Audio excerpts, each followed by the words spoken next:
Ladies and gentlemen of YouTube, it's happened again.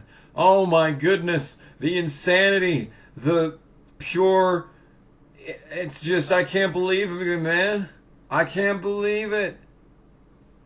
For the 13,000th time, for the 829 millionth point in history, I was right again. Wow. Wow, I can't believe it. Wow, this is crazy. Man, the most unexpected turn of events in human history. I was right again.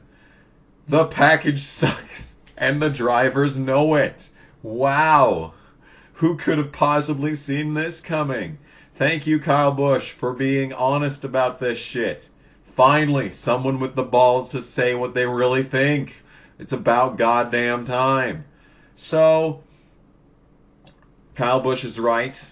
The package is shit, and it's never gonna change because bringing your qualms directly to NASCAR is like walking up to this wall right here, putting your face directly up against it, and then banging your head about 16 or 17 times in a row would solve more than actually going to NASCAR. That's basically where we are at in the state of discourse.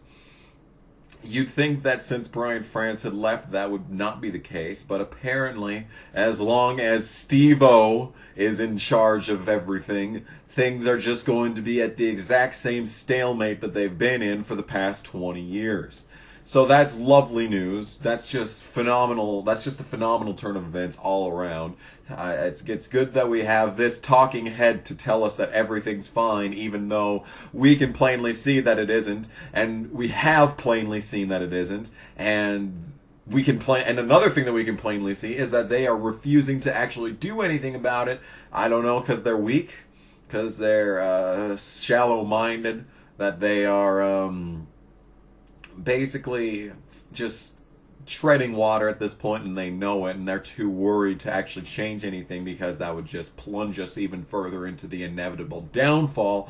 But at the same time, you know, when inevitability is standing outside your door, why would you shiver in fear in the corner waiting for inevitable to break down the door? Why don't you face inevitable like a fucking man and maybe put up a bit of a fight? Nah, let's just die like a bitch like we've been doing for the past 15 years. Basically what I'm trying to say is that we were right, I was right.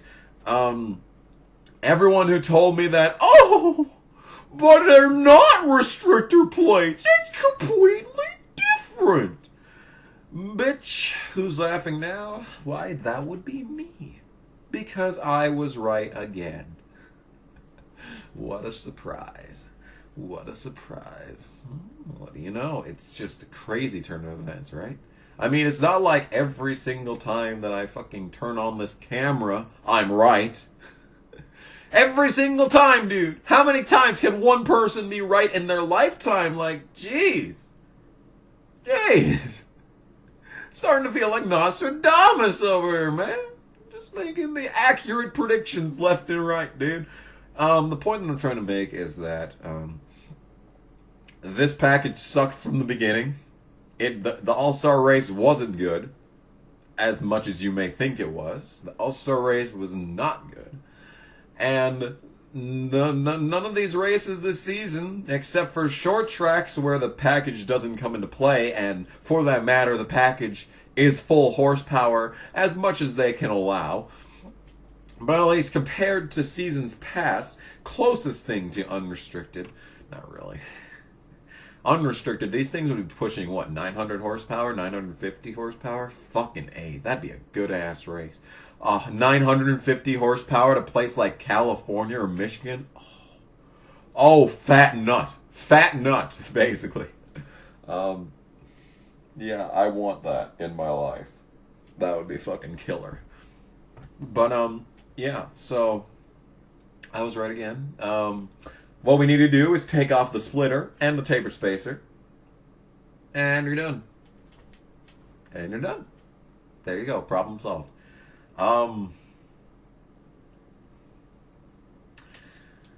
Yeah, what I said what happened from the beginning is exactly what happened, and you can see it in the telemetry data from Dover, is that it's impossible to pass with the package.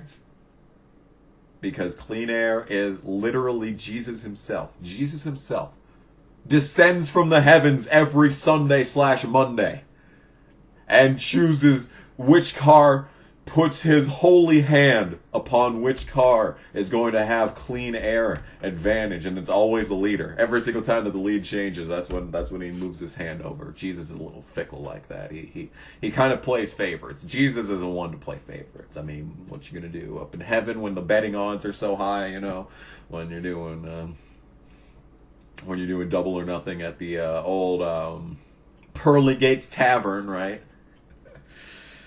You really gotta hope for something here, you know. And Jesus picks the leader because he's just like that. All of his drinking buddies hate him. That's why, you know, Jesus, if you're watching, all your drinking buddies actually hate you and they want to have an intervention, but they're too afraid to do it. They're too afraid that you'll send them to hell. So that's just to let you know, Jesus. I hate to be the bearer of bad news, but just coming from the heart, man, coming from the heart. The point that I'm trying to make is that the package is shit and everyone knows it. Everyone should have known that this was going to happen before the season even started. Nice little finger action there. I don't know really what else to say. I mean, it's just bad, dude. It's never gonna work, and never was gonna work. There was no positive outcome to this package. Because it was literally 2015 on steroids. And 2015 was the worst season in NASCAR history? 2000 ranks up there, though. So that's kind of an issue. The worst quality racing in the entire, 70-year history of NASCAR. Let's just say that. That's a fair way of putting it. So basically what I'm trying to say is that this was a disaster from the beginning. It was never going to work from the start. And NASCAR is just basically fucking stupid to have even tried it to begin with. This was just never going to work.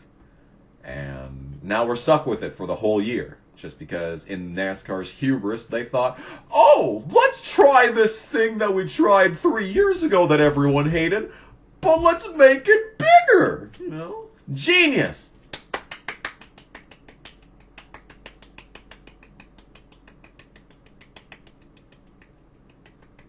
Good work, NASCAR. You really, really went all out in your stupidity, didn't you? Didn't you? Oh, man. Well, I think that'll just about do it for this video. All the drivers hate this package, except for the people who are having success in it, which I get. And then again, the guy who's had the most success with this package, who's had a top 10 in literally every race of the season, is the one who was mad about it the loudest. So, I mean, even the people who like the package hate the package. I mean, it's just like, even when you like it, you hate it. It's like, I don't even fucking know what to say at this point. All I'm going to say is that I was right. Again. When are you people going to listen? Thank you for proving my point once again, Reddit, that you just bury your head in the sand and like to pretend everything's fine. And parrot my talking points while pretending they're not my talking points. And then getting upvoted for it. And then whenever anyone brings me up, they get downvoted even though I'm right. I'm everything Reddit hates because they want to hate me when I'm right. Fun times. Anyway, this package has sucked from the beginning. The 2017 Indianapolis Xfinity race wasn't good. And neither was the 2018 Xfinity Indianapolis race. Because you couldn't pass. You couldn't pass. Have fun with your shitty package, everyone. And maybe by the time 2020 comes around, maybe it won't suck. Or maybe they'll just continue adding more and more to the spoiler. You know what? By the time we get to 2020, perhaps the spoiler will be taller than the catch fence itself. Wouldn't that be something? Wouldn't that be something to just see a giant block? Just a big, it's going to be really thin, but it's going to be like, the length of the car, what's that, like 17 inches? No, it's way longer than that.